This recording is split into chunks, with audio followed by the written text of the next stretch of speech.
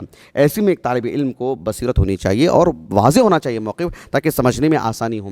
فتاوے جو اہل علم کے ہوتے ہیں ان میں یہ چیز ہوتی ہے، آپ کو سمجھنا پڑے گا، دیکھنا پڑے گا، اس میں اگر آپ دیکھیں گے یہ مفہوم ہے اور آپ نہیں سمجھ پا رہے ہیں، اور یا جو مقیدہ نہیں ہے، یا ایک طالب علم فتویٰ نہیں دے رہا ہے لیکن کسی کا فتوے کو تو سمجھ سکتا ہے، اتنی تو اہلیت ہونی چاہیے۔ اللہ سبحانہ و تعالیٰ سے دعا ہے کہ اللہ رب العالمین ہمیں اللہ سبحانہ و تعالیٰ فقہ عطا فرمائے، اور جو آلات ہیں علم کو سمجھنے کے، اصول حدیث، اصول فقہ، قواعد فقہیہ، مقاصد الشرع، صرف و نحو والبلاغہ، یہ جو آلات ہیں جن کی روشنی میں، جن کی قوت سے ایک طالب علم ایک اچھا طالب علم بن سکتا ہے، اللہ سبحانہ و تعالیٰ ہمیں اس میں تمکن عطا فرمائے، اور اللہ تعالیٰ کی قربت اور اللہ تعالیٰ کی رضا حاصل کرنے کی توفیق عطا فرمائے، اللہ تعالیٰ ہمیں علم نافع عطا فرمائے، اور جو علم ہمارے لیے وبال بن سکتا ہے اللہ اس سے ہماری حفاظت فرمائے۔ سبحانک اللہم و بحمدک، اشہد ان لا الہ الا انت، استغفرک و اتوب الیک۔